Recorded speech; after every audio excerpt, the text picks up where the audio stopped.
तो दीवानों, स्वागत है आप सबका मेरे YouTube चैनल दीवाने हैं हम पर। और आज हम देखने वाले हैं नेवर हैव आई एवर के सीज़न 2 का एपिसोड 8 मॉक ट्रायल। डेज़ी बनना सच में मज़े का काम था। हे तो कैसे हैं आप सब? उम्मीद है कि अच्छे ही होंगे। पर देवी अच्छी नहीं है। एनिसा ने अभी अभी बेन को किस किया है और ये सब देखकर देवी को जलन हो रही है। शायद स्कूल में अब प्रॉम होने वाला है जिसमें सब अपनी डेट को प्रॉम में ले जाने वाले हैं।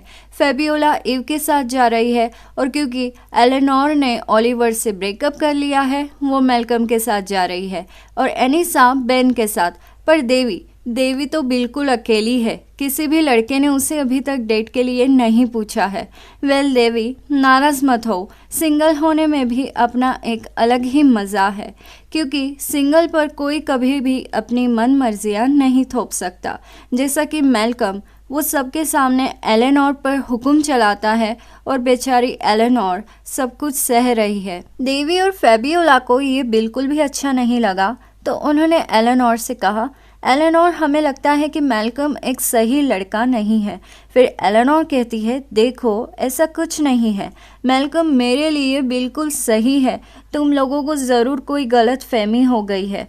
और नहीं एलेनोर, मैल्कम तुम्हारी रिस्पेक्ट नहीं करता है, छोड़ दो उसे इससे पहले कि वो तुम्हें छोड़ दे। अब क्योंकि देवी स्कूल वापस आ चुकी थी और एक पर्सन भी था जिससे उसे माफ़ी मांगनी थी और वो था मासूम बच्चा पैक्सटन। देवी ने खुद ही आगे होकर उससे माफ़ी मांगी पर पैक्सटन ने कहा, इसकी कोई ज़रूरत नहीं है। वैसे तुमने सही ही कहा, मुझे आगे बढ़ना है तो मुझे खुद ही स्टडी करनी पड़ेगी और मैं अपनी पढ़ाई खुद ही कर रहा हूँ, तो मुझे याद दिलाने के लिए थैंक यू।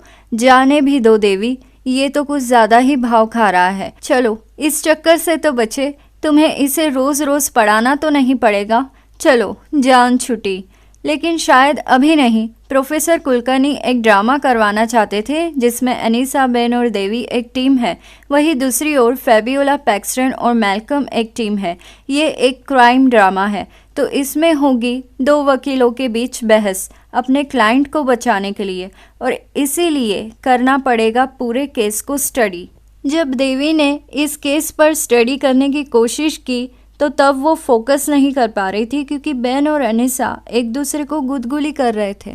देवी को इस केस में वकील बनना था पर उसे बनना पड़ा क्लाइंट जिस पर मर्डर के चार्जेस थे और उसका नाम डेज़ी था। तो देवी बुरी थी इसीलिए उसे डेज़ी का रोल चिपका दिया गया और एनिसा और बेन सयाने बिल्ले दोनों भी वकील बन गए। वहीं दूसरी ओर पैक्सटन बहुत मेहनत कर रहा था पर आलसी मैल्कम नहीं। तो मैल्कम ने कहा, क्यों ना मैं उस आदमी का भूत बन जाऊं जिसका मर्डर डेज़ी ने किया है।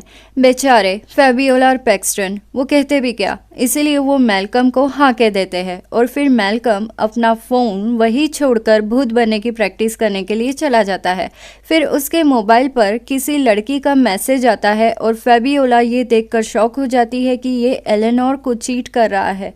फिर सीन देवी पर शिफ्ट होता है जहां देवी कुलकर्णी सर से कहती है कि मैं बेन और एनिसा की टीम में काम नहीं कर सकती, मुझे टीम बदलनी है। पर मिस्टर कुलकर्णी देवी की एक नहीं सुनता है और उसे भगा देता है।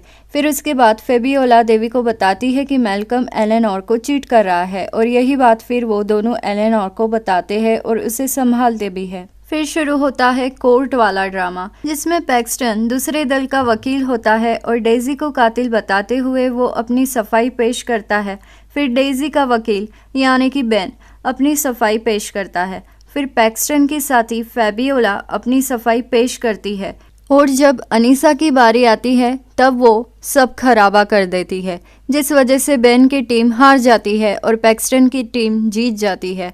फिर उसके तुरंत बाद एलेनोर मैल्कम को लेकर सीधे देवी और फेबियोला से झगड़ने पहुंचती है क्योंकि उन्होंने जो मैसेज बताए थे वो दरअसल किसी लड़की के नहीं बल्कि डायरेक्टर के मैसेज थे और इसलिए वो देवी की क्लास ले लेती है बेवजह ही। इसमें देवी की क्या गलती थी? क्यों सब लोग हाथ धोकर देवी के पीछे पड़े हैं? वो तो बस अपनी दोस्ती निभा रही थी। पर एलेनोर ने इस बार सारी हदें क्रॉस कर दी। उसने देवी का दिल दुखाया और इस वजह से देवी घर जाते जाते रो रही थी और ये पैक्सटन ने देख लिया तो वो देवी को कैसे अकेला छोड़ सकता था, इसलिए उसने देवी को अपनी कार में बैठा लिया। फिर पैक्सटन ने देवी से पूछा, तुम क्यों रो रही थी?